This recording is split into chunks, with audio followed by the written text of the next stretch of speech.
Good day everyone. My name is Shaira Saga and today's discussion we will talk about observation checklist and anecdotal report under Unit 4 Assessment, Learning Resources, and Instructional Input Accommodation. So at the end of this lesson, the students are expected to determine the three types of observation checklist and characteristics of anecdotal report, identify areas by the use of observation checklists and steps to collect anecdotal report, appreciate the importance of observation checklists and anecdotal report as great guide in gathering useful information. What is observation checklist? Is a list of things that an observer is going to look at when observing a class. These lists may have been prepared by the observer or the teacher or both. Allow teachers to record information quickly about how students perform in relation to specific outcomes from the program of studies. For example, the teacher has asked the observer to look at the issue of timing, so the observer's checklist includes these questions. Does the teacher follow the timings on the lesson plan? Does the teacher tell learners how long they have for an activity? Does the teacher tell learners when time is nearly up? Tips for using observation checklists. Number 1. Determine the specific outcomes to observe and assess. Decide what to look for. Write down criteria or evidence that indicates the student is demonstrating the outcome. Ensure students know and understand what the criteria are.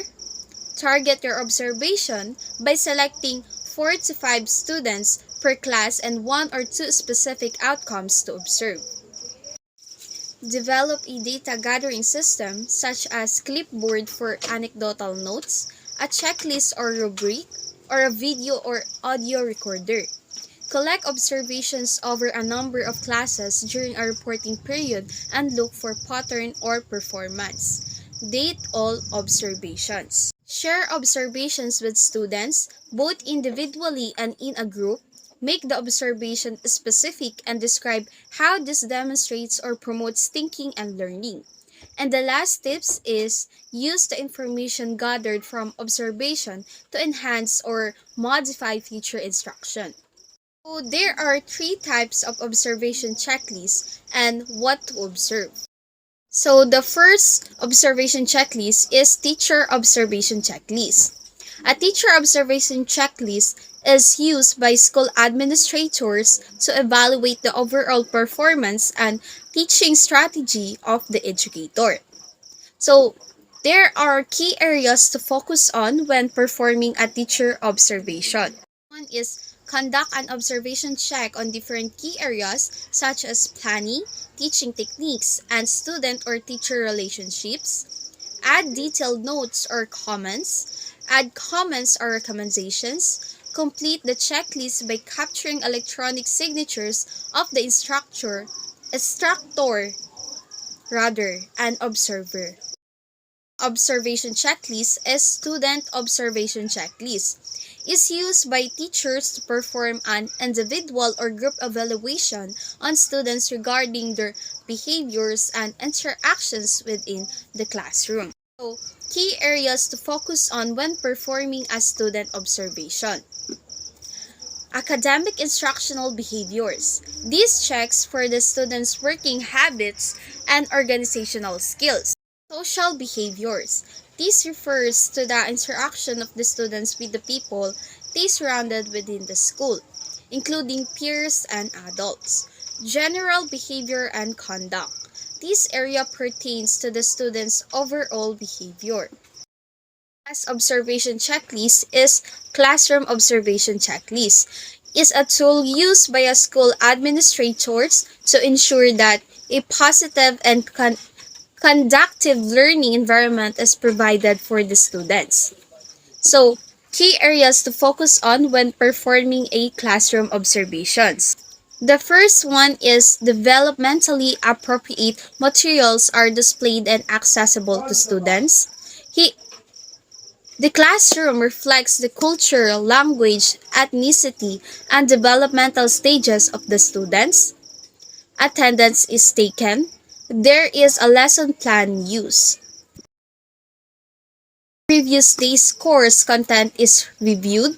The course content covered is reviewed. Is the advantage of using an observation checklist. So the advantage of using an observation checklist is that it is a great guide in gathering useful information that can provide more objective insight on what can be improved in teaching methods, classroom setup, and student learning. So let's move on to another topic, which is anecdotal report.